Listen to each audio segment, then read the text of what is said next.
Oh, so much oil already. Okay, we are live on Twitch. And now on YouTube. Okay. Ah, we are going to watch the Diddy trial update.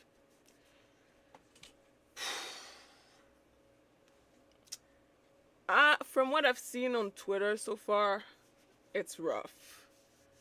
It's rough out here. So, yeah.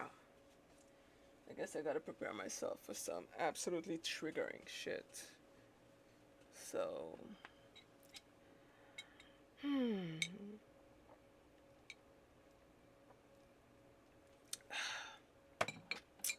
guess we'll see. Oh, the new episode of Rotten Mango. Is baby oil and lubricant a federal crime? No. Diddy's defense. Day one.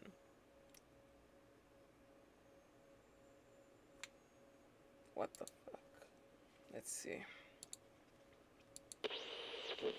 Bada bing, bada boo. Monday, opening statements for the Diddy trial. There are no cameras allowed in federal courtrooms, so I know you guys often like to watch live streams of trials, but there's no cameras. So I have two Rotten Mango researchers inside the courthouse with me. We are all individually witnessing and experiencing everything that's happening during the trial, individually taking notes, and then every single night we'll come home and regroup and try to find all of the things that we all saw and felt and noted down, because I thought that was the best way, because sometimes we notice things that the other person doesn't notice, and maybe it's like in our heads, we don't know. So these are all the things that we noted on Monday. If you guys are just here for the actual trial and like maybe some of the transcript stuff, skip ahead.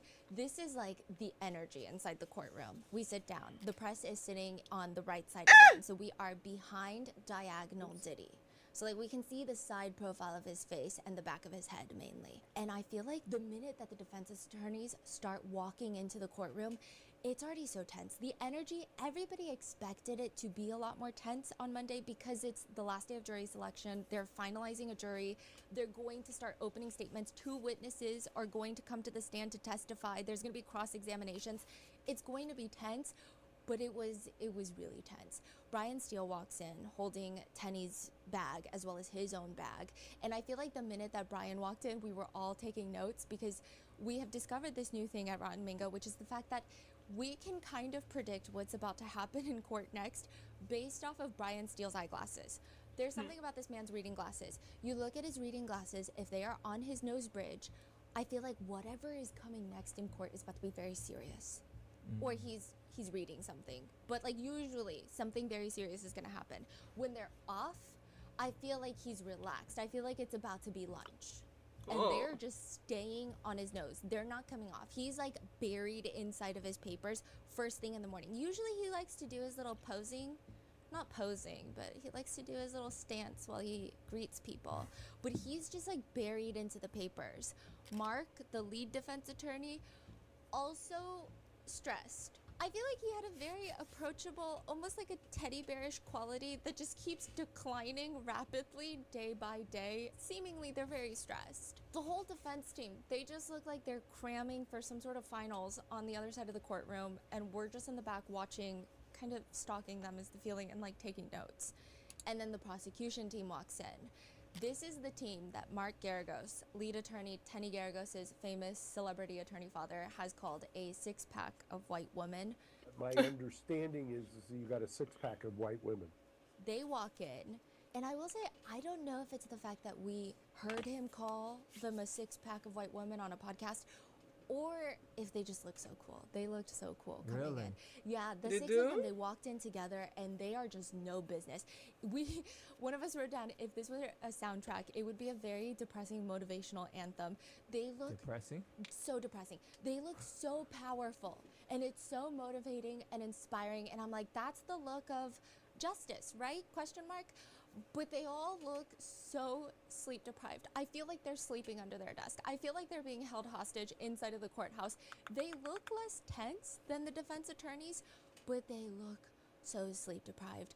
All three of us wrote down that the lead on this case, which is Maureen Comey, she was the lead on the Maxwell case as well.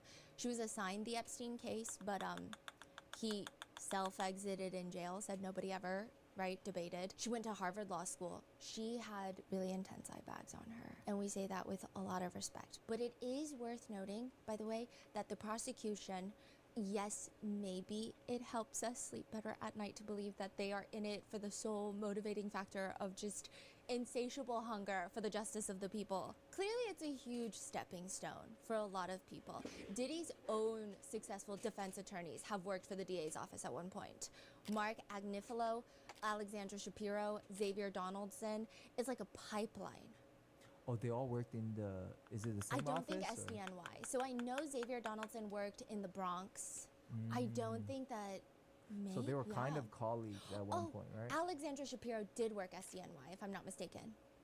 Yes. So they were ex-colleagues, or But I don't know if their timelines overlapped, but it is a pipeline. So former prosecutors have a lot of knowledge of how evidence is evaluated, charging decisions are made. I mean, they're pretty good at anticipating the weaknesses in the government's cases. So just having even that relationship with the DA's office is probably successful, which is very interesting to note. That's another thing that's so bizarre, is that I think logically it makes sense when we walk in there, but every single morning we see the lead prosecutor, the lead defense attorney, and all the defense attorneys and prosecutors mingling, chit-chatting, having a good time. You would think that they're just like in the coffee room, like they're working for a corporation together as best buds on the same team.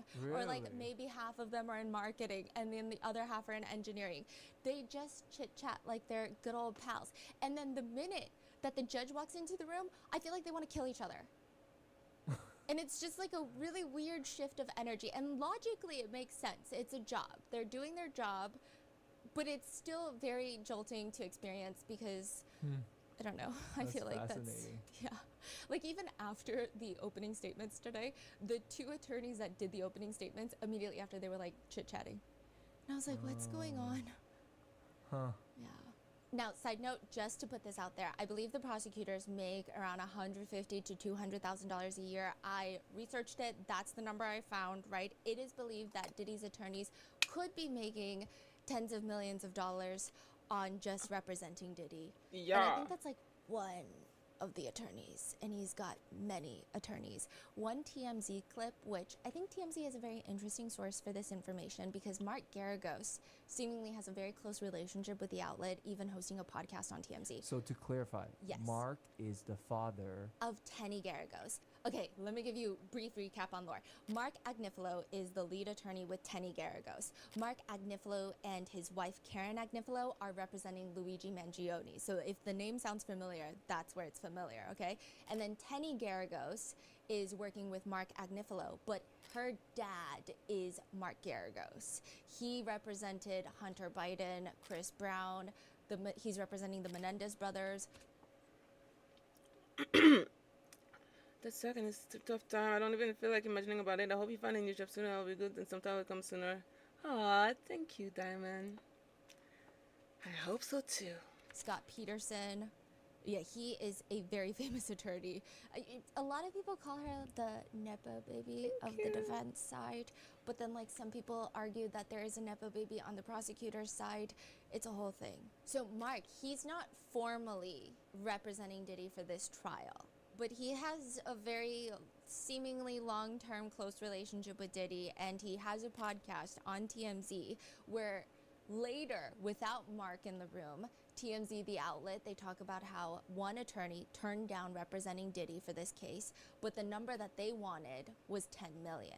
And Oh, that's just Lord. for one attorney. Some of the attorneys working on the case right now, it is suspected that they asked way I'm doing upwards good, of $10 I million guess. to take the case. I mean, he was offered $10 Could be million worse. to defend Diddy, and The amount that you just mentioned, well, yeah, because that was just for one lawyer. that one lawyer asked for way more than 10 million. Oh, really? Way more. Huh? Way So what do you think? What do you more. think? So let's just say these prosecutors are making like $200,000. The defense attorneys could be allegedly be making Honestly, like $10 million at the I very don't know what's gonna least. happen with this Side guy, note, but he the better fucking lead pay for his crime. prosecutor, Maureen Comey, her father is James Comey, former FBI director. So she's kind of, I Oh. guess, if you really want to call her like the nepo baby of the prosecutor's side, technically, because mean, there was a kinda. little bit of a scandal that she got the Epstein case assigned to her really early on into her career at SDNY. But I don't even think that means anything, because when I'm in that courtroom, I feel like both of them could just run miles around me in terms mean, of just cognitive nipple baby function. doesn't mean It's like bad not at their even a job. It just question. means But I that they do had feel it like I way could do a easier. deep dive episode lore on every single person working on this case, because the water is deep every single area. The defense attorneys come in, the prosecutors come in, and I think the next notable people, I mean, the pews start filling up, like these rock hard church pews start filling up with people. And I think the next notable people that everybody was anticipating to come into the courtroom were the family. Oh boy. Diddy's family members. They practically walk in birth order, except Christian and Justin are swapped, and they're all holding hands. So it's Quincy, Christian, Justin, Chance, and then the two twins. And I will say, they're all so tall. I don't know why that was like my first impression. That was like my first note. They're all so incredibly tall, and they all do have a presence about them, and they come in dressed Yeah, like they're going to a that gala too. or something. Not overdressed, but everything was just so sharp and tailored, is the feeling. Now, I will say, Christian Combs, who also has he allegations looks against so him, much like his he father. walks in kind of more nervous, is what we wrote down. He seems to have his jaw clenched. There is this one moment where this could be nothing, this could be a coincidence, this could be me overthinking it, but he's walking in at a later point during the day, and I mean, so because like I've seen some nipple baby do really really like good job, like in acting. The lead in like the Hunting of Blair Manor, who was also in the Hunting of Hill House, and in like the third season of You, or second season of You actually. This girl, she's a fantastic actress. She's a ridiculously fucking good actress, but she's also a nipple baby. So that's why I really think about her when I think of nipple baby, because she's really good, but she probably still had it way easier than like other artists who didn't have mommy and daddy to help them in the industry. Like she probably didn't have to like wonder if she had to pay rent or buy groceries or something like that. You know what I mean? So yeah, cause like some nipple baby are actually very decent at their job, but it is absolutely unfair that someone else who could have been better didn't get the opportunity because of them. That sucks, and I agree with that. he sees one of the sketch artists in the front. She's sketching the family, and he looks not particularly happy about the sketch. Really? Yeah, is what all three of us noted. And then the three daughters, they also walk into the courtroom holding hands. And this is where we had a whole debate all weekend of who's going to do opening statements for the defense, because Monday is opening statements. And we thought it was going to be Tenny. We're like, it's going to be Tenny. It doesn't make sense. It can't be anybody else, because you're dealing with a lot of female victims, and she's kind of like the lead female attorney on the case. Like, if they don't do Tenny, it wouldn't make sense. Yeah. But then later, Karen Agnifilo, Mark's wife, walks into the courtroom. Oh. And I will say, everybody was looking at her. So I think everybody knows her, everybody recognizes her, and there's this moment where Mark looks back and he's smiling at her across the courtroom. She's like sitting in the very, very back, trying not to disturb anybody. And then we had this brief moment where we're like, wait, is Mark doing the opening statements? Because why is Karen Agnifilo here? And then eventually, the door opens and Diddy walks out. This time he did switch up his wardrobe. He's wearing gray pants, gray sweater, white collared shirt underneath. He does smile discreetly at his family. He's blowing them kisses. He does throw up a heart with both of his hands. The sketch that we saw shows kind of upside down heart, but all three of us were like, no, I swear it was a regular heart. So I think it was a regular heart, and it was To the family? yes, and it was pretty discreet. I will say I didn't want to harp too much on like his interactions with his family. I think he has relatively normal reactions with his family, but there was this one moment on Monday where he turns around and he just nods at his sons, and then they nod back. But it's like a very intense nod. I mean, maybe I was mistaken. Maybe they're just like a family of nodders, but it was a lot of nodding. And I'm like, This is like first thing in the morning? no, this is like later in the day. And it's like he's not smiling. and they're nodding back, and like the nodding lasts a second, and then there's another point where he whispers what we think sounds or looks like my son's, and then he's just like nodding. So it was very intense. But I know that some of you guys come for trying to feel like the camera is there, because I feel like there's a lot of things, a lot of moments that happen that you could maybe capture on camera that you're not going to get in a court transcript. Yeah, personally, I love it. I think Yeah. it helps me picture everything really And like clearly. the energy, and I feel like even the energy shifting throughout the day, you can kind of sense it. So we tried our best to collaborate on our notes and make sure these are the ones that all three of us felt, so it's very consistent. Those are the things that we noticed on Monday, but Monday's a big day, so we're just gonna get started.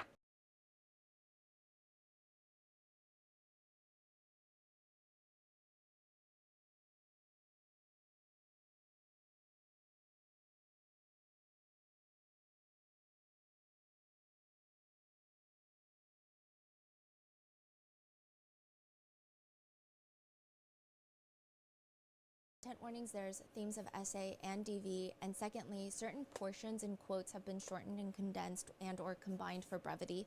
This is a very quick disclaimer, but everything reported on in this episode and throughout the trial is public information, but any descriptions or observations regarding the defendant or anybody else in the courtroom are personally noted by myself and my two researchers who are present most of the times in the courtroom, in person, seeing all of these things happen in real time with our own eyes.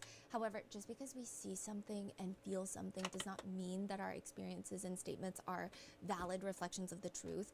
Our interpretations of these random things that we see in the courtroom could mean nothing. Like, it could be completely inaccurate. They have no weight or bearing, obviously, on the verdict of the trial, but it should also not be a definitive source on how you feel about a defendant, about a victim, a witness, or really just the case in general.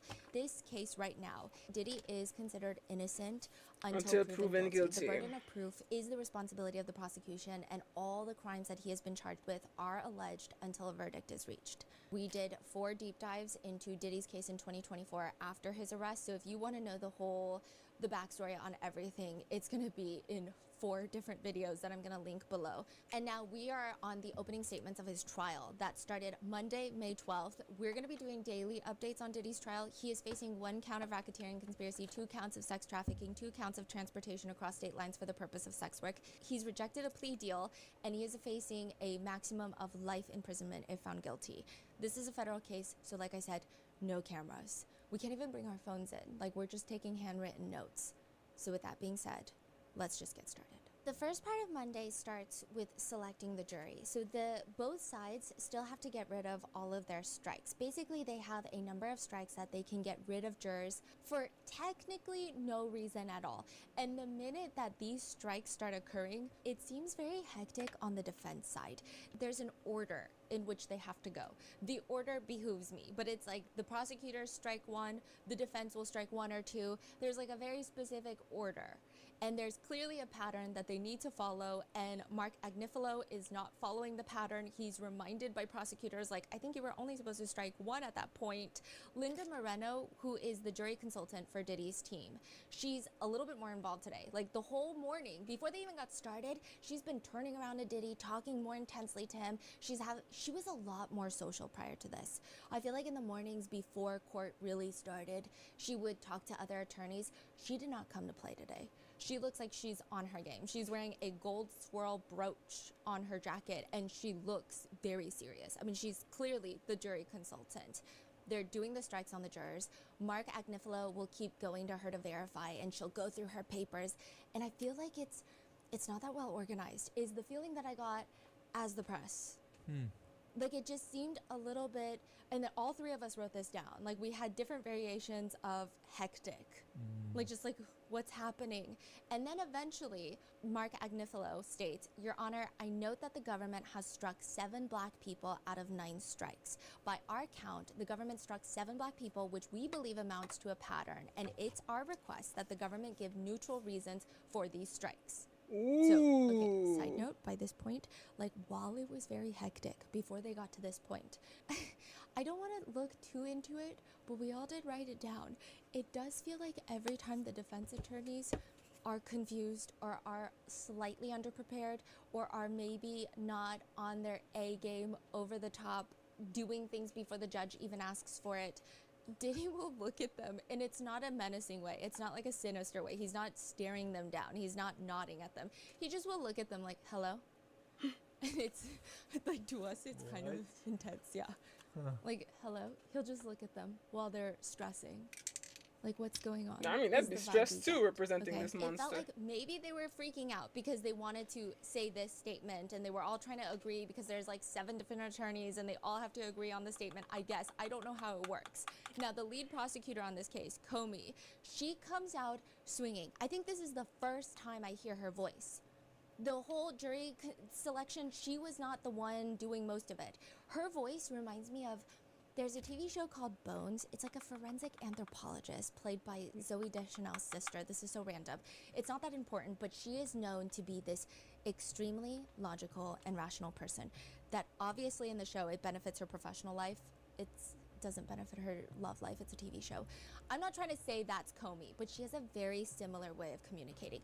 Very straightforward, very matter of fact, to the point where her voice is almost monotone, but it's not boring. It's monotone, but it's not boring. It's monotone, but it feels powerful. Maybe she has a pace. Yes, she has a very low register, and I feel like a lot of times when someone has a very low register, it's raspy or it's smoky. It's not that. It's very clear. It's very direct. Okay. I was reading up on her this morning before going to court, and I guess when hearing her voice, it just clicked. Her voice carries such a presence, and people say she's intense. I would say her voice might be more authoritative than even Mark Agnifalo's. Yeah, she barely does facial emotes. When she starts talking, she's not talking, she's swinging. I don't know how to describe it. Really? She doesn't even do many filler words. She doesn't have moments where she's looking down. Like other attorneys will have moments where they're looking down and they're like, okay, hold on. Nothing. She just comes out. The government has conducted itself completely neutrally throughout the course of jury selection. We have not demonstrated any sort of bias whatever. In addition, I would note that the jury itself is composed of a very diverse group of jurors, including a number of non-white jurors. I don't believe that a case has been established. I am, however, for the sake of the record, prepared to offer neutral reasons and reasons that far exceed Batson's bar for why we struck the jurors that we struck. Ooh. Like that fast? She's like, I got the receipts. Her cadence is pretty addicting to listen to. The energy that she carries is very intense. So she starts going through all of the jurors that they struck that maybe there might be questions about, which the Batson's challenge is basically saying, yeah, you have a certain number of dedicated strikes that you can strike potential jurors for no reason, but you can't strike them for their race. Like, you cannot discriminate. Obviously. So now the defense is saying, wait, there are so many black jurors that you guys just struck out. So maybe There's we a raise racial the bias. Batson's challenge. And Comey is just listing them off one by one, and she does not stutter. She does not miss a beat. She does not even throw in a singular filler word. Okay, I don't think that's factually correct. I'm sure that there's filler words, but barely any. And she begins, and this is condensed. Juror 51 knew 17 names out of the list of people that were provided to her. She knew all the defendant's children, and she knew the names of one of the witnesses we expect to testify at this trial. She explained that she knew many of those names from watching a television program. Comey argues that the juror likely watched Making the Band.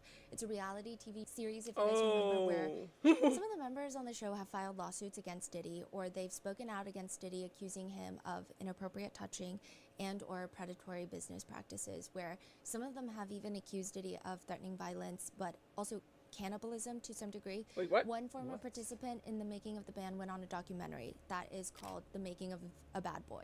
They accused Diddy of threatening them, saying things along the lines of, you make me so mad that I want to eat your flesh. I could go get a crackhead and pay them $20 to smack the shit out of you. Okay. Now, to be fully transparent, Diddy and his attorneys have filed a $100 million lawsuit against NBC and Peacock for that very documentary, but take that as you will. Comey continues, we expect there will be testimony about this during the trial, and she appeared to have favorable opinions of all these people. That raised us to have concerns that she would bring outside knowledge into her deliberations in this case. They also note that she has a fiance that served 4 years in prison, with Comey saying there might be some unconscious bias in favor of a defendant who risked incarceration given that close relative had spent some time in prison. There were the neutral reasons, which far exceed the Batson requirement of any reason, not even a good reason, but these are good reasons that we exercise that strike. As for juror number 216, she states, we had moved to strike that juror for cause, as Your Honor might recall. To summarize, he had been arrested 3 times, including for harassing a police officer. Oh. He also said that his sister had reported to him that she had been abused in a domestic violence situation, but he had said that he had not been there, so he couldn't know who was right, and he couldn't know whether to believe her. Wow. He also raised red flags for us about how he would evaluate potential victim testimony in this case. Hell Side no. note, he also did refer to the police as assholes, which he continues. So again, that very easily clears the bar of any reason. There are good reasons why we exercise that strike. Our 4th strike was a juror whose ex-husband had spent 21 years in prison for attempted murder, and she had not broken the relationship as a result of it. She remained close with him. Comey also mentions that that juror said that she worked with people with bipolar and manic disorders. She said that she believed that everyone with bipolar or manic disorder have some sort of trauma. Now, the prosecutors state that there will be some text message evidence where the defendant's behavior is described colloquially as bipolar or manic, so they are concerned that that juror might bring those outside experiences and infer that the defendant is traumatized. Then the 5th strike. The juror has 2 brothers who did time in prison for felony convictions. Also, he admitted that he watched news about the case the morning of jury selection, which concerned the prosecutors. They said it was strange. Okay, so this juror wanted to be on the jury, but he said if he serves, he's going to lose 30% of his income, but that's okay. And they felt like he expressed no concerns about losing that much money. She says, quote, that made us worry that he has an agenda and is trying to get on this jury. Again, easily clears the bar of any reason. Those are good reasons to exercise that strike. Then another strike, she says, I believe we moved to strike this individual for cause given his English language difficulties. He also had a nephew who he said was a gang member who had been in prison for about 2 years, I believe, for being involved in shooting a police officer. Holy Then shit. another alternate they struck for being in the same high school as Diddy, or having gone to the same high school for not the same time, but just in case. And she states, so the totality of those reasons, in addition to the reasons that we moved on for cause with that juror, again, easily clears Batson's bar for of not just any reason, but good reasons. Which, side note, I do think that there's a lot of room for healthy debate on jury selection and including or excluding jurors based on their bias against police officers. I feel like a lot of people have been talking about, in today's age, how do you even find a jury where people have not had somewhat negative or fully negative interactions with police? So I do believe that's a larger conversation that I don't necessarily know I'm the most qualified for right now or the most well-versed in. However, in terms of the law, it does appear that the prosecutors came just ready for whatever the defense was about to put out, because even Judge Arun says, so the defendant's challenge under Batson's is denied. The defendant has failed to show purposeful discrimination as required by Batson, so the application is denied. And with that, the jury is set and they are sworn in. A few side notes. Judge Arun becomes very friendly when the jury comes into the room. Like, there's this very noticeable shift in his energy. When it's just all of the attorneys, he's very firm. He's very professional, but he's very firm. He doesn't play games. But then when the jurors are in the room, he's usually very, like, a lot more approachable, a lot more accommodating, a lot more friendly. Yeah, I think he does take the jurors serving 8 weeks as, like, a very high thing. Like, he's all about getting them out on time every single day. He's all about making sure that the trial finishes in 8 weeks so that they can go back to their lives. Wow. Yeah, he's, like, very intense about it, and I kind of love him for that. So I will say that as the jurors are getting sworn in, Diddy is, like, kind of nodding. Maybe it's coincidental. All 3 of us did write it down. It's not like a scary nod. It's just like the nod that he did every time that they walk into the courtroom. I don't know what kind of nod that is. I'm not really a big nodder, so I can't say for sure, but he's kind of nodding and he is looking at them. And another thing that we noticed, and again, maybe it's coincidence, maybe it's opinion, maybe my eyes are deceiving me, but there's this moment where, okay, well, the whole day, actually, Brian Steele and Diddy, I feel like they used to have best friend necklaces cut in half type of energy, and I feel like this, they were a little bit more stressed today. But there's this part where the jurors are getting sworn in. Brian Steele pushes his chair back and it's carpet. So he has to kind of lift his chair and then push it back. So it's not an easy process. It's not like you just scoot it back. He moves his chair all the way away from the table. He sits with his hands in his lap showing, and he's watching the jury get sworn in. And Diddy almost instantly mirrors Brian. Like it was almost instant. Like moving the chair back? Yes, and then sitting with his hands in his lap. I wouldn't say it was like identical mirroring, but moving the chair back on the carpet was like pretty instant. Yeah. And I have just never seen someone more on their best behavior than Diddy on Monday. Well, he I would has say to. the most notable things about Diddy, He has to be. he was asked if he has enough water, and he reaches into the mic and he says, "I could use a little more if you don't mind." And his voice is slightly raspy, but his tone is, it's like, "I could use a little more if you don't mind." It's like very sweet, very accommodating.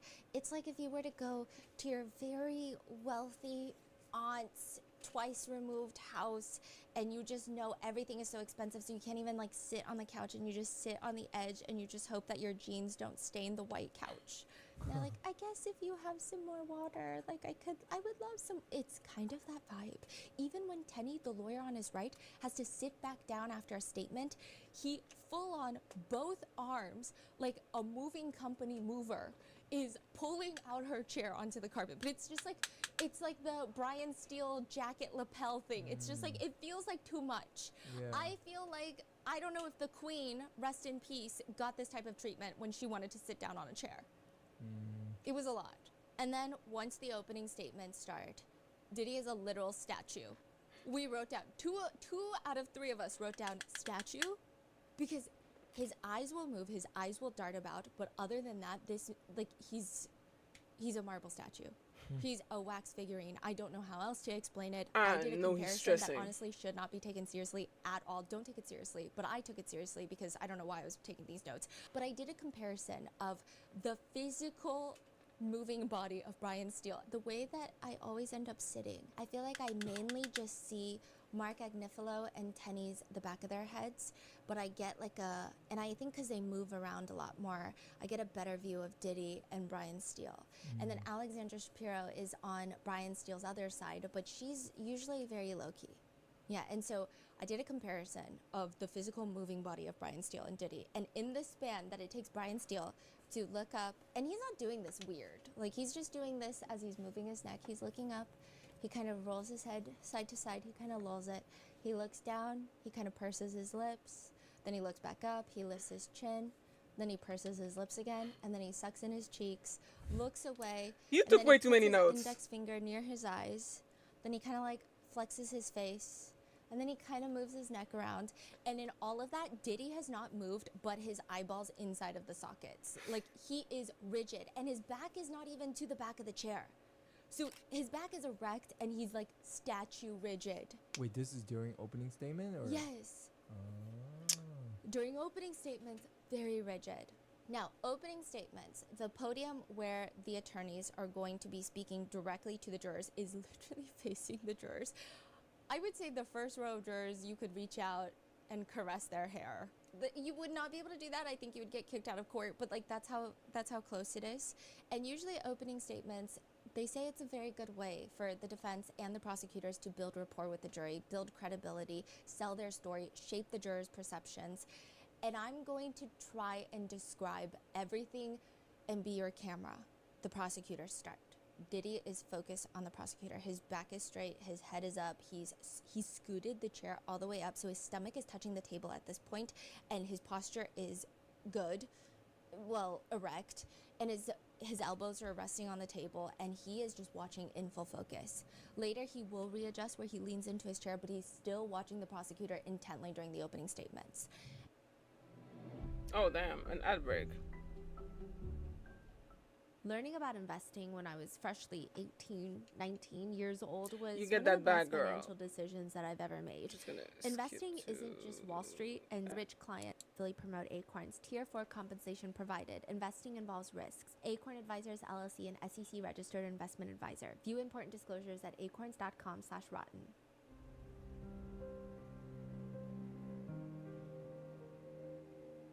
Emily Johnson is from the prosecution. She starts the government's opening statement. And I'm going to try to do it in the tone that she does.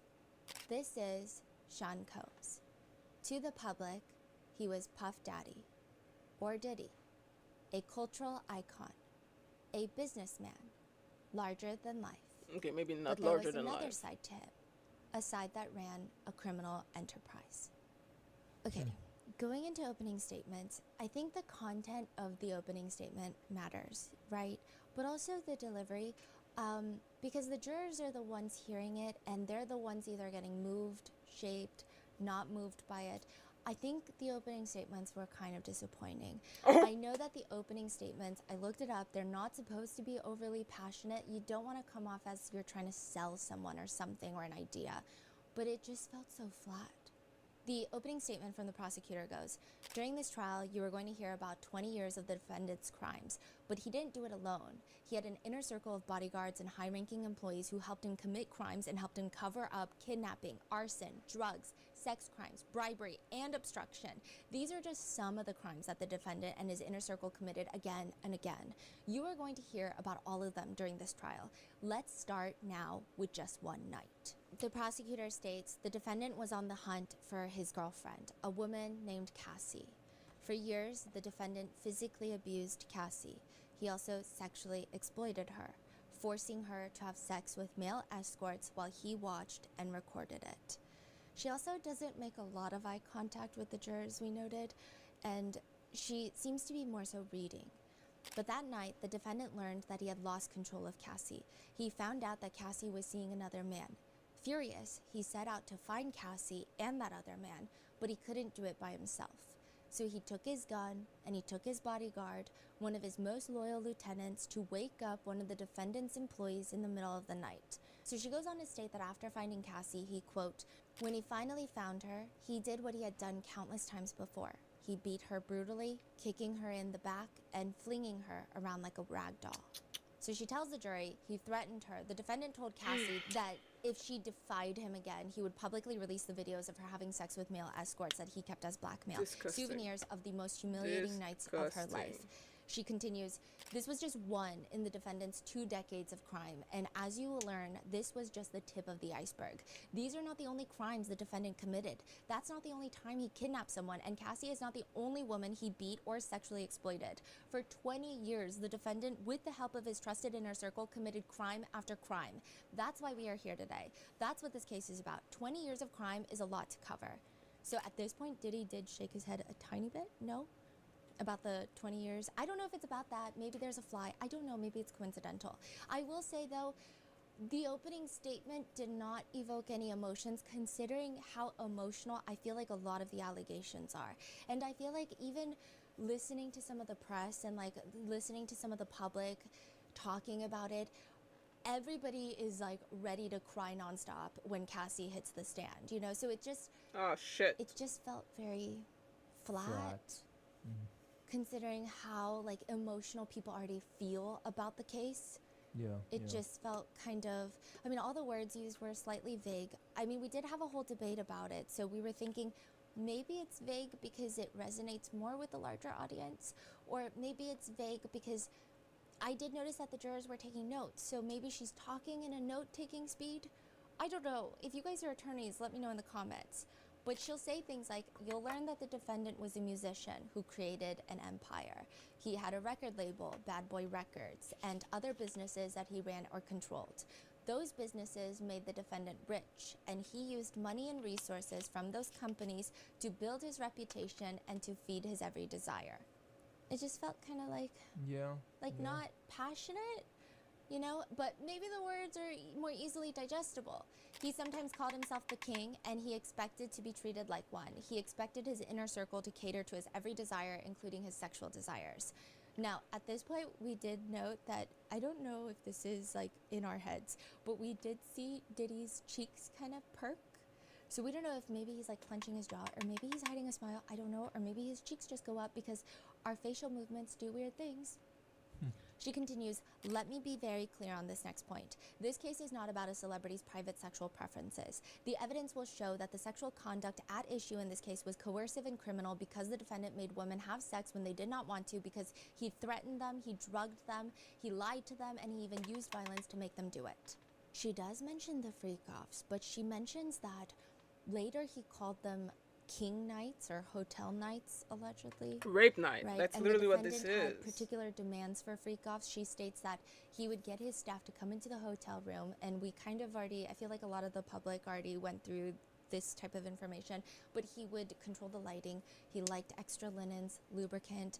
His staff would remain on call to allegedly refresh anything in that room, including drugs and cash for the male escorts. Yikes. She says the hotel rooms are dark. The defendant instructed Cassie and Jane, which is another victim who's going to testify, how to dress in lingerie, wear tall platform high heels, and have manicured white nails. The defendant selected drugs for Cassie and Jane to take, usually MDMA, also known as Molly or ecstasy. She says the defendant fed Cassie and Jane drugs throughout the freak-off so that they could stay awake and perform for him for hours and days at a time. So she talks about how Diddy and Cassie met when they were 19 years old. Well, Cassie was 19 years old, Diddy was 17 years older, and he signs her to a 10-album deal with his label. They're on and off dating from 2006 to 2018. The defendant starts abusing Cassie early on. Initially, Cassie fights back. This is like through the prosecutor. The prosecutors allege that Diddy was incredibly violent with Cassie. So these are a lot of the allegations that I feel like the public already knows about. But then they also state the defendant also introduced Cassie to freak-offs early on. Soon the defendant made it Cassie's job to find and book escorts for freak-offs.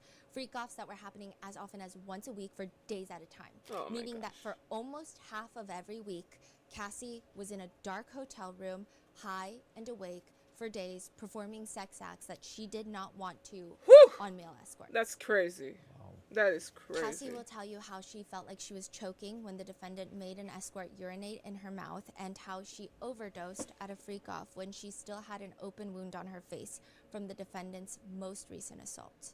The prosecutors state that if Cassie didn't do what the defendant wanted, the consequences were really severe.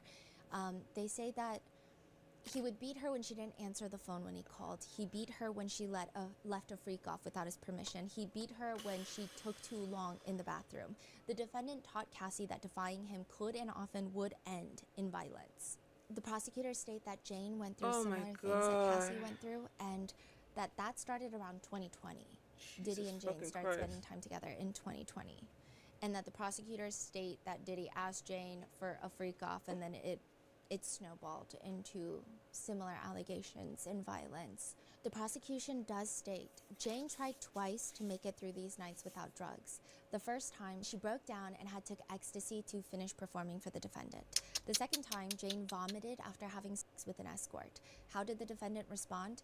He told her to hurry up and get back into the room where another escort was waiting. Oh The my God. prosecutors go on to detail that one night Jane and Diddy get into this altercation where Jane is upset that she's doing all these freak-offs while Diddy is vacationing and taking his other girlfriends on trips. And quote, Jane hit the defendant and threw things at him. The defendant became enraged, so Jane tried to get away from him and hide. She ran to her bedroom and locked the door. He kicked it open. She ran to her bathroom and locked the door. He kicked it open. She ran to her closet and locked the door. He kicked it open. She ran to the guest bedroom and locked the door. He kicked it open. She tried to run out the front door, but he grabbed her in a chokehold, lifted her off the ground by her neck, and kicked her to the ground. Later that night, they fought again, and just as he had with Cassie, the defendant viciously attacked Jane. He punched her in the face, kicked her while she was curled up in a ball on the ground, dragged her by her hair and her arm, and slapped Jane's face so hard she fell over. And when all of this was over, the defendant still did not let Jane be. Instead, he told Jane, "You're not gonna fuck up my night." The defendant instructed her to put on an outfit and call up an escort for a freak-off. He made Jane cover her black eye and bruising and take an ecstasy pill and perform for the defendant with that escort. The prosecutors also state that an employee that worked for Diddy, Mia, will tell the jurors about the years that Diddy would force himself on her sexually, putting his hands up her dress, unzipping his pants, forcing her to perform oral sex, and sneaking into her bed to essay her. Wait, this is a different Mia, you said? Yeah. So that's another victim, the third one now. And so the prosecutors state, Mia will tell you how she could not talk about what happened to her until recently, how she wanted to take the secret of what the defendant did to her grave, and how everything was covered up by Diddy's inner circle, even the hotel footage of Cassie. The prosecutor states, in exchange of the video from the hotel, the defendant gave the security guard a brown paper bag full of $100,000 in cash, while the defendant's bodyguard and his chief of staff stood by. This is far from the only time that the defendant's inner circle tried to close ranks and do damage control. And just Preemptively, I think the prosecutors are stating, you will learn that some of these witnesses and victims, including Cassie, have already received financial settlements from the defendant or have filed lawsuits against the defendant. But these witnesses will tell you that they trade any money from the defendant for not having been abused. Yeah, She ends the probably. statement with, first, please pay close attention to the evidence. Second, please follow the judge's instructions on the law. And third, please use and trust your common sense. If you do all that, you will reach the only verdict that is consistent with the law and the evidence in this case. That is, the defendant, Sean Combs, is guilty. It was not as powerful as I think what it could have been, but I don't know. Feels I feel powerful like we had enough this to whole me. conversation about it I feel like we've heard a lot of other opening statements in other cases that had a lot more emotion. I don't know if maybe this is so high profile that they try to keep it as professional and unemotional as possible. I don't know. If you know, let me know. The whole time near the end, Diddy is, in what we thought in our notes, eyeing Tenny, his attorney on his right, like her paper as if he's copying her homework. And then immediately after, Tenny Garagos gets up to do the opening statements for the defense. She's wearing a white turtleneck, a black pantsuit that's completely pleated in the back. She is, I would say, much more in control when she walks up. She doesn't look like she's reading as much as the prosecution did. She's looking at the jurors more often. She seems a lot more prepared than the prosecutor did during the opening statements. One thing that I did notice that a lot of people noticed where I was sitting is that it appeared that she had white nail polish on. I know, like in the last one, I was like, I feel like it was pink. In her interview, it looked pretty white. And I was like, I don't know if it's me, but then Doesn't like, mean both it's my something. researchers were like, no, it looks really white. I would And like. that's a choice she made. I guess, yeah. If it's white, Yeah. it's a choice. Yeah. Oh boy. Let me read you parts of her opening statement. Good morning. Sean Combs is a complicated man, but this is not a complicated case. This case is about love, jealousy, infidelity, and money. This case is about voluntary adult choices made by capable adults and consensual relationships. This case is about real life relationships, and the government is trying to turn those relationships into a racketeering case, a prostitution case, and a sex trafficking case. It will not work. I think It given will. the circumstances of the allegations, the accusations, even just the hotel footage, I think a lot of people can't think of many other ways that maybe Tenny Garagos could have done an opening statement, but yeah, she continues. You will hear the evidence. You will get the truth. You will see the witnesses and evaluate them one by one. And finally, the story about this case can finally come out. Why do I say that? I say that because this case is not about what you've heard on the news, read in the news, or have seen on social media for the past year and a half. This case is not about what civil attorneys looking for a payday are trying to make my client out to be. There has been a tremendous amount of noise around this case for the past year, and it's time to cancel that noise and hear and see the evidence that will be presented in this courtroom. The story of Sean Combs is a fascinating one, but it is a human one. We are going to tell you his story over the next 2 months in this courtroom.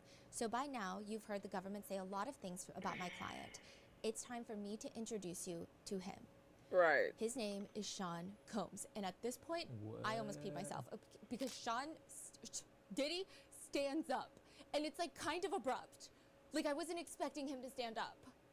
Wait. Like it feels, okay, so there's two ways that we are trying to describe it and we don't know which one's more accurate. So the first way, it almost feels like maybe because he was so statuesque the whole day, he forgot how his limbs move and then he just like shot up out of his chair like a little rocket heading into space. Or it feels kind of like a military roll call. Just like shoots up, back straight, posture straight. And I do think it's awkward because it's not like I don't think he can just like wave at the jurors. That comes off very high, Weird. right? So he's just stands up. Okay. Okay, and she's like, his name is Sean Combs. You may have heard of him by Puff Daddy, P. Diddy, Puffy, Diddy, but standing in this courtroom at 55 years old, in the same place he was born and raised, he's going by the same name he was born with, Sean Combs. My name is Tenny Garagos, and I'm one of the attorneys honored to represent him. By this point, he sits back down. His hands are folded in his lap. The prosecution will bring in those same employees and others into this courtroom and have them testify that Sean Combs has a temper, and when he drank or when he did the wrong drugs, he would get violent. My client is not proud of that, but it is one of the many things we are going to own and fully admit right up at the front of this trial. Sean Combs has a bad temper. He sometimes gets so angry or so jealous that he is out of control. You will see evidence and you will hear some testimony that does not portray my client in a good light. You will hear some text messages, some voice notes, and some witness testimony that may make you think, I don't think this guy is a great guy. I don't like how he just lied to his girlfriends. I don't like the things he just said in that text message. I want to tell you now, there may be one point, there may be multiple points at this trial where you think, I think he is a jerk, and I think he is kind of mean. But he is not being charged with being mean. He's not charged with being a jerk. He's charged with running a racketeering enterprise. I did peek at people in the courtroom. Okay. The press, or are you talking about the families? Public. Okay. Yeah, and I will say, I don't think a lot of women were happy. Yeah, lots of side eyes. Yeah. Like I'm they're gonna- visually showing some like. Yeah, like I'm gonna try to reserve my own personal feelings, although I feel like I make my personal feelings very clear throughout the years. I'm gonna try to reserve them because I'm trying to be like the camera, you know? Yeah. So, but yeah, I did see some people that were either doing like slight lookaways or like, ugh, Bruh. kind of face. But it's to be expected. Like, I think this is what everybody expected from the opening statement for the defense. And she continues, and though there was violence that you are going to hear about, you already have. That violence is not part of any RICO. That violence is not connected to sex trafficking, and that violence is not prostitution. There was a name in criminal law for the violence that we will hear about and we will see at this trial. It is called domestic violence. It is called assault. Domestic violence is a very serious matter. I want to say that now. It is a bad, illegal problem, and it is something that the law addresses. We take full responsibility that there was domestic violence in this case. Domestic violence is not sex trafficking. I want to say it again. Domestic violence is not sex trafficking. Had he been charged with domestic violence, had he been charged with assault, we would not be here right now. We would not be sitting through an 8-week trial. However, he has been charged with different crimes: sex trafficking, prostitution, racketeering. These are federal crimes with their different statutes. They charge different elements, and he is simply not guilty of those crimes. One of the central themes of my statements to you will be personal accountability and personal responsibility. As the trial goes on, we will see that with each witness, we are going to take that on ourselves. We will not shy away from the things Mr. Combs did, but we will not deny his personal responsibility or own the things that he did not do. We are telling you right now that he is physical, that he is a drug user, and I'm telling you he had a bit of a different sex life. For example, you may have not heard Bruh. any evidence in this Different case. sex but life? The prosecutor's already told you about lubricant, and you may know of his love of baby oil. Is that a federal crime? No. You will hear that he got IVs after ingesting drugs. Is that a federal crime? No. He will be Ma'am? responsible. He will be accountable for the things that he did. But we will fight for his freedom throughout the next 8 weeks for what he did not do. And he cannot be the only person in this case who accepts personal responsibility and accountability for his actions. The alleged victims who will testify in this case are capable, strong, adult women. Oh, please. They are all getting something each of them wanted from him and from being in a romantic relationship with him. And those adult, capable, strong women will have to take on the same level of personal responsibility for their lives that he is going to take on for his. Oh, hell no. Oh, hell no. Personal responsibilities when you get beat up, your life is in danger, and you get raped repeatedly? Where? Bitch, that makes... Ooh, this woman is going straight to hell. When any person in life makes an adult choice, that is a free choice. A free choice has pros, it has cons. You may think there are better choices. You may think there are worse choices. But that does not eliminate the personal responsibility behind those choices. And each of the women you will hear from, they all had the personal responsibility and the freedom to make the choices that they made. You will hear from these women, you will see these women, you That will is meet crazy. them, they will sit in that witness chair a few feet away, and you will evaluate them for yourselves. You will see that they are capable, you will see that they are strong, you will see that they made free choices every single day for years. As you are listening to the evidence and you listen to them testify, I want you to ask yourselves, what are all the ways that this individual had the ability to make that choice? Ask yourself, what are they getting from being with Sean Combs? They are not with him because Disgusting. they are stuck or because they are without a choice. The government will try to show you that Sean Combs is the only one getting something from each of the alleged victims who testify in this case. But with each of these individuals, ask yourselves, what is this person getting? They are with him or they are working for him because they are getting something they want from being with him. Now with each person, that something may be different, and it usually is, but with each person, they are all getting something. Combs is one of those men that I'll submit to you, we all know. The evidence is going to show that he is somebody who never married, but he needed to always have a woman around. He is a many woman man. He has 7 children by 4 different women, and he is the kind of guy who is always in relationships. In fact, he was always in multiple relationships. But critically, he was not always honest about the fact. And you'll find that even when women knew he was in multiple relationships, this would drive a primal jealousy in people. It would drive a lot of the choices you are going to see in this case. You will see that these women are strong, capable, and that they were in love with him. You will see that breaches of trust, infidelity, and jealousy are what drove the domestic violence you will hear about. Wow. You will see that alcohol and drugs played a major role in his temper, and the evidence is going to show you a very flawed individual, but it will not show you a racketeer, a sex trafficker, or somebody transporting for prostitution. So as we've said, you're going to hear from 2 women, Cassie and Jane. This case is in large part about his sexual relationships with these 2 women, and you're going to hear that they went to private hotel rooms to engage in what I expect some witnesses at this case to call the swingers lifestyle, which is essentially just a fancier terminology for threesomes by adults. You might hear about his kinky sex or his preferences about sex that may make you uncomfortable and may not be what you like to do in your own bedroom. But you are not here to judge him for his sexual preferences. You are not here to judge him for all purposes. You are here to evaluate whether the government can prove beyond a reasonable doubt what they actually charged him with. They cannot. But as you evaluate the evidence in this case, remember that he is not being charged with being a flawed individual or having a flawed relationship. The defense states that Cassie started dating Diddy while he was still in a relationship with Kim Porter, the mother of his 4 children. They state, after the 2 fell in love and started dating, she broke up with her producer boyfriend, but Combs, for his part, did not break up with Kim. He remained in a public relationship with her, and that is something that caused extreme jealousy with Cassie. He continued that relationship with Kim Porter until her tragic, untimely death from pneumonia in 2018. Regarding the hotel video where Cassie is seen in the hallway being assaulted, they say, this assault happened almost 10 years ago on March 5th of 2016. I expect that we are all going to see this video many, many times throughout this trial.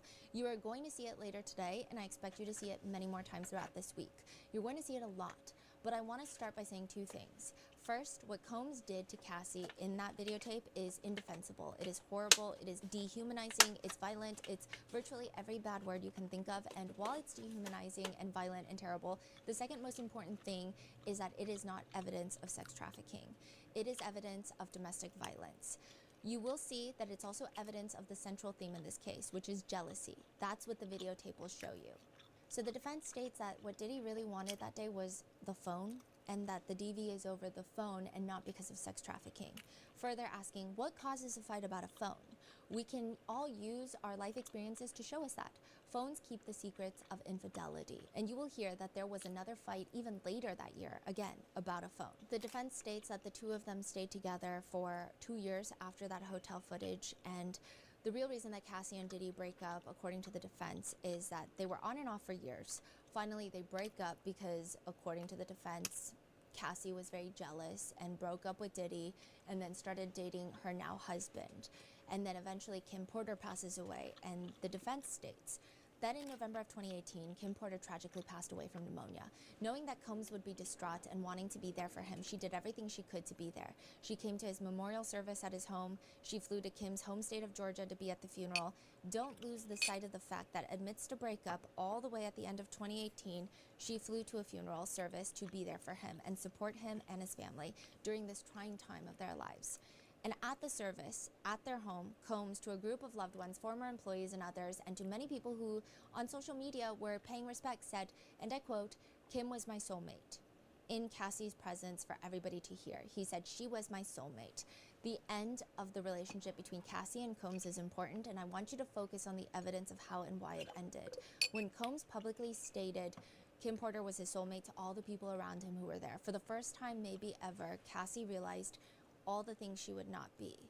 I expect many witnesses at this trial to tell you she wanted to be Combs' wife. I expect even she may tell you that. That is what she spent 11 years trying to get, and in one day, it became very clear to Cassie she was never going to be that. And if she was never going to be Combs' wife, if she was never going to be the love of his life, then she would leave.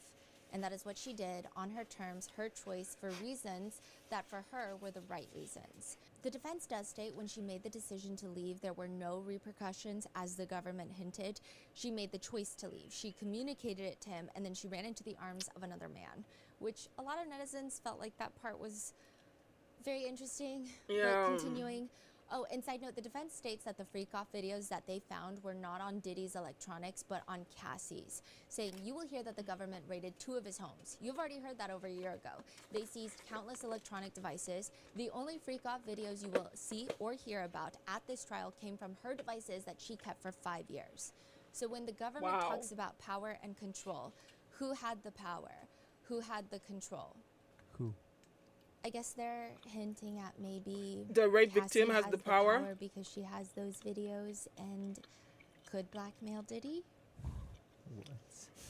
Okay. They continue. After Kim's funeral, they never saw each other again. The very first time that this former couple will see each other after 6.5 years of a breakup is in this courtroom later today or tomorrow. We are all going to witness their closure, and that is because she moved on with her life and he moved on with his. You will see that she married the trainer. She had 2 children with him, and she's pregnant with her 3rd. And Combs also moved on with his life. As for Jane, the defense states that you will see her jealousy on full display at the trial, and you will see that she was willing to engage in these nights with Combs, and then she would be on social media after, and she would see that he was with another one of his girlfriends, either out at dinner or traveling, and she would send messages of regret afterwards. They state these were born out of jealousy, which was the root of their troubles, and regret does not mean that she was coerced. Her jealousy drove her to make the moves that she made. They also go on to allege and state that Cassie was living in her parents' home when she filed the lawsuit against Diddy. They're kind of insinuating that she had financial troubles, and that's why that she didn't go to the police and went to sue him instead. They state, Cassie, for example, will tell you that she first made a demand on Combs for $30 million. Another witness will tell you that in a breach of contract case, she made a demand for $22 million. And as you listen to these witnesses, and there will be many, as the prosecutor told you, who made civil demands against him, I want you to ask yourself, how many millions of reasons does this witness swearing to tell the truth and nothing but the truth have to lie? How many hundreds of thousands of reasons does this witness swearing to tell the truth and nothing but the truth have to lie? So in closing, I ask you once again to listen very carefully to all of the evidence. You are not here to judge or She already got moral paid. beliefs onto this man. You are here as a jury of his peers to determine whether the government can meet its burden of proving beyond a reasonable doubt that he has committed these crimes. So one thing that's very interesting to note is that prior to all of this, like prior to opening statements, Mark Agnifilo and Comey, so the lead prosecutor, they were in the robing room with the judge. So this is not in the courtroom, but it's still on the court transcripts as public record. But Mark is requesting on the record that he, to summarize it, he wishes and hopes and is requesting that Cassie is already seated at the witness stand before the jurors come in. And Like they don't want Cassie to walk in front of the jurors? Yes, this is a quote, only because of her physical condition. I mean, there are certain things we can't control about a juror who is 8.5 months pregnant. I think he means witness. But I think there is a quality to her walking in front of the jury that I think is easily avoidable. I'm not making an application for any of the other witnesses. So there was a whole back and forth between the judge. Wow. The prosecutor was like, that doesn't even make any sense. Why would we be doing that?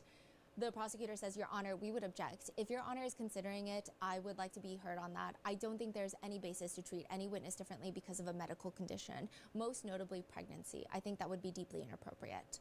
The judge says that he will think about it, but he does think that Ms. Comey makes a very good point.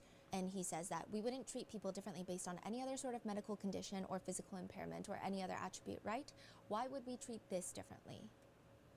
And Mark says there is a prejudicial quality. Pregnancy is a beautiful and wonderful. It also is a source of potential sympathy. And the judge is just like, they're going to see the witness. You know, like They're gonna going see to that the she's witness. 8 Like, months what pregnant. do you mean? Are you, that doesn't make any sense. Right. Like, what are we trying to achieve? So at this point, I think Mark might try to find support to This plead girl his is about case to to pop. make sure that Cassie is not like walking to the witness stand in front of the jurors. That's so interesting, right? They're playing on, hey, we don't Yes. want to Too much we don't want people sympathy. to see the visual of her and feel some type of It's way a long already. walk.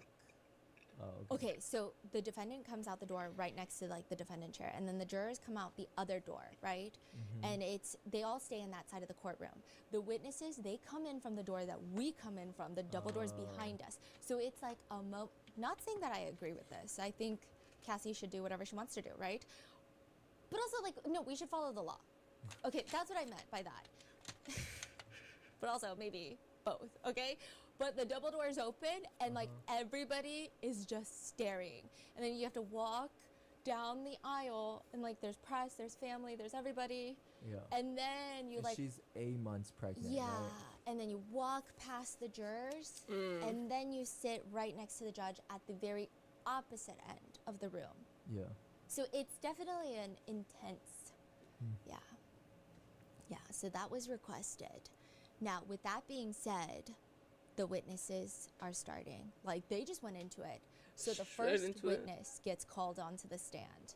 And there is a longer hotel video of Diddy and Cassie that was shown in court today. So you're going to see this the next day. So you're seeing this probably Tuesday. It was on Monday. Okay. And the first witness to testify is a security guard, former assistant director of security at the Intercontinental Hotel in Los Angeles, Century City, by the name of Israel Flores. I've never taken the time to like truly think about what a security guard looks like in my head, but if I did take the time to picture and draw him out, it would probably be this witness. I thought he was gonna rip out of his suit. If he was the security guard in any establishment, I just can't imagine someone not following the rules. He's very built. Very built, very tall. But like the way that he's built, I know that in Korea we have like the saying, I don't know if it's like the most appropriate in this setting, but like to give you a visual picture, they call them like the fridge body, right? I think that I've never seen someone that built. Okay. Yeah. No, his shoulders were incredibly broad. And so he walks in as the prosecutor's witness, and he's there to recount the events of March 5th, 2016. This is the infamous hotel video footage. He says, I was at the security base. I received a call from instant services saying there was a woman in distress on the 6th floor. Basically, the hotel has like each floor has a phone. So if you pick it up, it goes directly to them, and it pretty much, you don't have to dial anything. You just pick up the phone, it goes to instant services, and she pretty much directs the call. So like if you need housekeeping, if you need security, she will direct the call. So he says he gets a call to the 6th floor, a woman is in distress. Before he even goes, he doesn't know what he's getting into. So he says he checks the cameras and sees a black man just pacing back and forth on the 6th floor. He doesn't rewind the footage. He just sees a man pacing back and forth. He says, I got the call saying that there was a woman in distress. I look at the camera. I see a man walking back and forth. There was no woman in the video, so I'm thinking something happened because I didn't see a female in the footage. So I wanted to get there as fast as possible to make sure that nothing was going on. When he gets to the 6th floor, he responds to the call. He says, when I got out of the elevator, I observed a male and a female in the elevator lobby of that floor, like the elevator area. He says, quote, Mr. Combs in a towel and some like colored socks, sitting down further away from me on my right side, and I see Miss Cassie in the corner, kind of like covering her face and bundled up in the corner. He describes Diddy as, quote, he was on the chair, slouched down, and it was like a blank stare. And yeah, as soon as I walked out, it was the best way to describe it was he had a devilish stare. He was just like looking at me. So when I got out of the elevator, I kind of was stuck because I'm looking at him, he's looking at me with like no movement, and then he starts to move. And Cassie, well, she was in the corner and she had her hoodie on. She was pretty much covered up. I couldn't see her face, and she was just, pretty much in the corner. On the floor, he sees a destroyed flower vase, just glass shattered everywhere, which clearly something is happening. But the security guard states, I advised them, obviously, like first, I was like, hey, what's going on? Obviously, they were arguing, so I told them, like, hey, if you guys are going to argue, you guys have to take it back to your room. And then I told them the mess that was there, it was going to be charged to their room. He says Cassie tells her that she just wants to get her phone in her bag and she wants to leave. So he starts escorting them back to their room, likely to grab her stuff. But even as he's escorting them, he states that they're arguing. He says, and we were walking towards the room, and then he eventually tried to re-engage, and I was pretty much like reminding him like, hey, There's other guests in the hotel, just out of respect for them, let's get back to the room. He states that he hears Diddy tell Cassie that she can't leave, that she's not going to leave. To which he's like, well, if she wants to leave, she's gonna leave. Like, that's pretty much it. They walk into the room. He says, I put my foot in between the door. Again, she wanted to leave. He said that he had mentioned, I don't want her to leave. Well, I don't want you to leave. So I knew if I let the door close, something can happen. So I put my body in between the door before it closed, and I watched her get her stuff. He says he never fully entered the room. He's just kind of like half in, half out at the door. And then he does see majority of the room, and he does notice that there's a man in dark clothing sitting on the corner of the bed in the room. He doesn't recognize him. He's clothed. He's doing nothing. He's not talking. So he says, you know, he was fully clothed, male, black. He wasn't engaging in any conversation with either of them, and he was just sitting on the corner of the bed. He says while he's standing there, there's a lot going on between Diddy and Cassie. He says, so they were going back and forth. First she was like, you can't leave. Then he was telling her to leave. So it was just like back and forth between the both of them. Ultimately, Cassie leaves the room. Quote, so after she left, I told him like, hey, stay in the room. Again, everything is going to be charged to your room. As I started walking away, he called for me and he said, hey, turn around. He said, hey, I turned around, and with he's pretty much holding like a stack of money. Pretty much. I don't know. That's the best way I can describe it. He was just pretty much telling me like, hey, take this, don't tell anyone, pretty much. The witness says he felt like this was a bribe to not tell anybody. And as for the cash itself, okay, I did the math. He describes it as being like he holds up his pinky and his thumb. So then I stuck my pen that I was using in between my pinky and my thumb. And like, this man has ginormous hands. This is a pretty big dude. So I imagine it's actually bigger than my pinky and my thumb.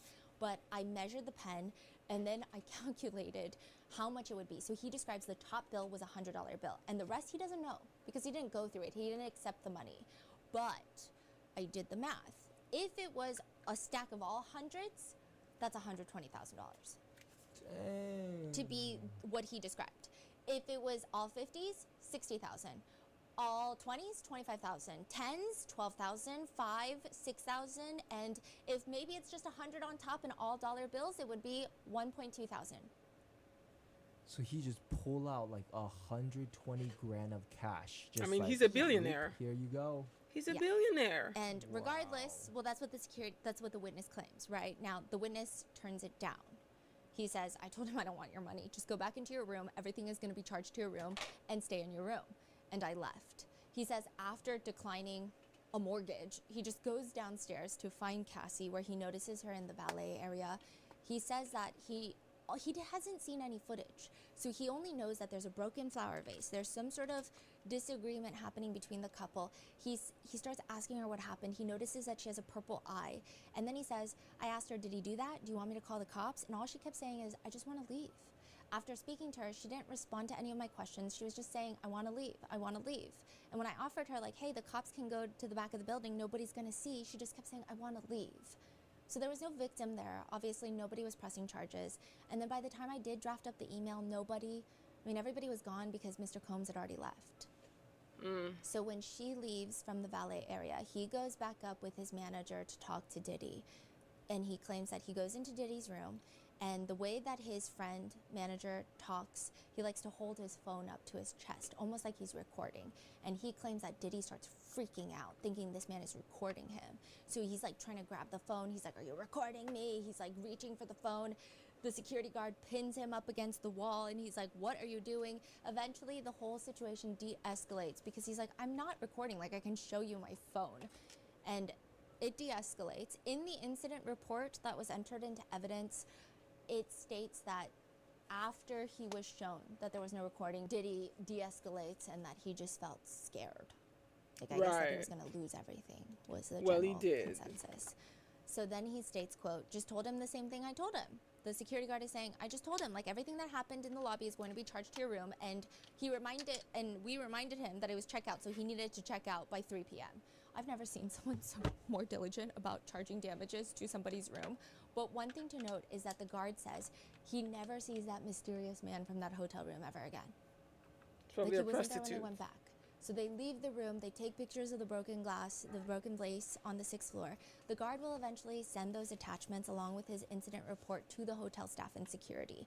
Now, there are a few things that he leaves out of his incident report, like the random man in the room, to which he explains he was irrelevant. Like, when I got there, he He wasn't at the incident. Like when we got to the room, he didn't talk to nobody. He was just someone that was there.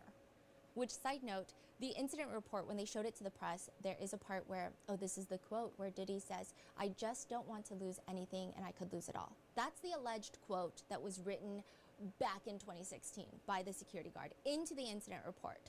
So did he say that to him? Allegedly. Now, he does take videos of him arriving on the 6th floor. The security guard takes videos of him arriving on the 6th floor to see Diddy and Cassie. So at this point, he hasn't seen the actual assault footage because that would require him to rewind. He just wants to see when he starts interacting with Diddy. He said that he wanted to take a video of the camera monitor because he didn't think that his wife would believe him. He said, again, I was going home, and if I had told my wife, hey, this is what happened, she wouldn't have believed me, so here's a video. Wow. The video of him, it was played in court, and it was pretty uncomfortable because it's clearly just for his wife, but he's giggling when he sees himself exit the elevator. And then at one point, he zooms in on his dress shoes and goes, like, hella shiny shoes or something along those lines.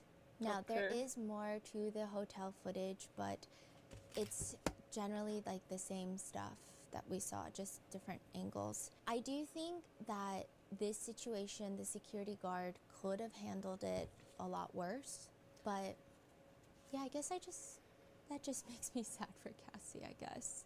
Because after he takes these videos, he just kind of moves on. And his whole Wow. thing was, Cassie didn't want to file a police report. She didn't want to press charges. What could I do? Diddy already left. It's not like, this isn't really my hotel that I'm running. I took these videos for my wife. And then the incident just kind of left his mind for a little bit. The cross-examination starts because the direct examination was done by the prosecutors because he's the prosecutor's witness. But Brian Steele walks up to the podium in his candy cane-colored tie. This is like his very first cross-examination. I will say that he does have a presence when he cross-examines. He has kind of like a Southern flair. It's not overly Southern. It's not like, because I know a lot of Southern attorneys, they can fall into the Southern religious leader trope that a lot of attorneys talk about, but apparently he is not one of those. The first question that he focuses on with the security guard, though, is on the incident report, you said that you have to cover who, what, why, where, when, what. And Brian Steele says, and the reason that you do every detail is because, or significant detail, is because it's important because later other people who did not witness what you witnessed may want to review your notes. That's fair to say? Yeah, the hotel staff, yes. Brian Steele argues that the incident report is to memorialize the incident because it's been 9 years. Now, I would like to ask you a couple of things about that report, that incident report that you did. Just explain, if you don't mind. You mentioned that when you got off the elevator the first time, you get off the elevator approximately 11:14, 11:15 a.m. Pacific time that day? Okay, you described Mr. Combs as having a devilish, scary look on his face. Do you remember saying that to the jury? Yes? Where in the report do you describe Mr. Combs like that? That's my opinion, so it had nothing to do with the incident. Okay, that has nothing to do with what happened that day? Is that what you're saying? Yeah, with the incident. That is just your opinion now. Correct. No, it was my opinion then and now. But you didn't put that in your report. Again, Why would it he was put my that in the opinion. report? Answer my question, if you don't mind. It's not in the report, true? No. So Brian Steele then brings up the next thing that was not included in the incident report. Now, you say that the young lady, Cassie, has a purple eye. Do you remember telling the jurors that? Yes. Tell the ladies and gentlemen of the jury where in your report, if you need to see it, it's no problem, you wrote that she had any type of discoloration in her eye. I don't recall that on my Wow. report. They bring up the incident report. Point to the jurors and where you say that Cassie has a purple eye. It doesn't. He's like, I couldn't hear. I apologize. It doesn't. It doesn't. Now, that would be significant, wouldn't it? Yeah. Because you have to know if somebody gets injured on your property. That's important for not only you, but your coworkers to know. True? Correct. Oh boy. Then he has the guard read through the second paragraph of the report, which reads, and then when we went, so he's saying that when he took Diddy and Cassie back to the hotel room, he, quote, Miss Cece was told to leave by Mr. Combs, so she did. And so Brian Steele is like, do you see that? Yeah, at that point, I didn't believe it was a significant fact because, again, they were just going back and forth. So I'm not going to put something like he told her off. I'm not going to say that. Like, he said leave eventually, and then she left. So you wrote down what you just said, that Mr. Combs told Cassie to leave. Yeah. and she left. But you didn't write down that Mr. Combs told her that she could not leave. Yeah, because it's not important. It kinda that's is, him though. just telling her don't leave, and me telling him she's going to leave, and then he says you're going to leave. So of course I don't put he told her that she needs to leave. Officer, if it's not important, we're talking about 9 years later. Yeah. You remember the unimportant detail 9 years later, but it's not important enough. I remember most of the incident, sir. He also tries to briefly bring up the idea that perhaps maybe the bribe, or what the guard thought was a bribe, was perhaps just Diddy paying for the damages of the hotel room through cash. And then he's like, we don't accept cash, basically. Brian Steele also gets the guard to talk about how he pinned up Diddy up against the wall for freaking out about that believed recording, right, that his manager was taking. And he says that he put his forearm up to Diddy's chest and then pushed him up against the wall. But the incident report reads, when I grabbed his hand, I told him to back off as we took his hand away from the MOD, like the manager. To which, So yes. Brian Steele is trying to argue that he doesn't remember clearly, or I think he's trying to argue that he didn't write a fucking good incident report. But at the same time, it's not fair because he probably didn't know that he needed to write a perfect incident report because it would end up in court 10 years later. First, and second, as someone who worked in fucking client services, used to work in client services, who has 10 years of experience in client services, when you write a report, whether it's on a phone call or because there's an incident in the store or whatever, you never write every single little detail or personal, like, the person looked devilish. Like, you don't write these kind of things. So but it's a good way to discredit him as a witness. But at the same time, it's not realistic to the reality of what he did. Like, it's not realistic to his job. He was never going to write a fucking perfect report with every single detail. That's just not how this works. So that's, I don't know. I wonder how the prosecution team is going to fight back against that. making stuff up, or just challenging his credibility? Okay, I think the jurors are under a different set of rules than everybody else is, right? The court of public opinion is always different from the court of justice. I think that Brian Got it. Steele is probably doing the best with what he's given, but I think after, like, we watched that footage like 5 times in the Oh, wow. hotel room, or the hotel lobby. I don't know. The security guard could have lied that Pikachu was falling from the sky, and I don't think that it would have, at least in a lot of public opinion, I don't think that it would have changed much. Got it. Yep. But I know, like, technically it's the charges that's being argued, not the Yeah. domestic The violence in action, the video. yeah. But it was just, yeah, it just felt like not as serious after watching that video to be like, but why didn't you put it in the incident report? But again, I think that he was doing the best that he could. However, yeah, they also kind of have a back and forth about the hotel room itself. The security guard is stating that it's a room where he saw the man on the bed. Brian Steele is stating that it's a suite with the living room, so he wouldn't have been able to see a man sitting on the bed if he was only half into the room, because there's another door that leads into the bedroom. Ooh. The security guard is saying it was a pull-out sofa then. And it's just like this back and forth. And then eventually Brian Steele is like, did you realize that this was a presidential suite in that hotel? And it felt like a very big moment where I was like, oh my gosh. Why? It's a presidential suite. Something's about to happen. And then the security guard just hits back, like just quip. Presidential suite on the 6th floor on the corner? I don't think so. Oh. And then we just like never go back to the presidential suite. It irks me so much. I tried calling the Intercontinental Hotel. They're closed because I'm like, I need to know now if it's a presidential suite. I don't think it was. Does it From matter? what I can tell, I don't know, but it does seem like there's lots of suites in the Intercontinental Hotel. It's very complicated, but they're closed, they're being renovated. But eventually, it is redirected with Prosecutor Slavic, where the guard explains that he didn't include every single detail in the incident report. And so I guess that explains the purple eye, the other things that he didn't include. But not only that, he also explains that he did not believe that Diddy was high or on drugs at the time. He states that he seemed pretty sober, and they start playing that hotel video footage again, because I think one of the bigger arguments with Brian Steele's cross is that he just kept not kept, but he was trying to argue that the incident report says that Diddy told Cassie to leave, right? And the prosecutors, they go up, they start playing the video, the hotel footage where Diddy grabs Cassie by the hoodie, slams her down, stomps on her. And then at 31 seconds, going to 56 seconds, during that time frame, the prosecutor asks the guard, Officer Flores, towards the end of that snippet, did you see Mr. Combs dragging Cassie? Because I don't know if you recall, but he was dragging her. Yep. Yes, ma'am. What direction was he dragging her in? To the room. And she states, nothing further, and steps away from the podium. Like, Ooh. And that is the first witness. So I know you guys are probably hearing about the second witness that went up and testified. He was someone that participated in the so-called freak-offs with Cassie and Diddy, and he's been testifying, and there's been like a lot of salacious stuff that's been coming out and a lot of like headline snippets of his testimony. We're gonna do that tomorrow because his cross-examination hasn't been completely finished, and I feel like it's only fair to show both, if possible, at the same time. And then I also know that Cassie is testifying, so yeah, stay tuned for that. Let me know in the comments, what are your thoughts on the first witness? Do you think that it really mattered much?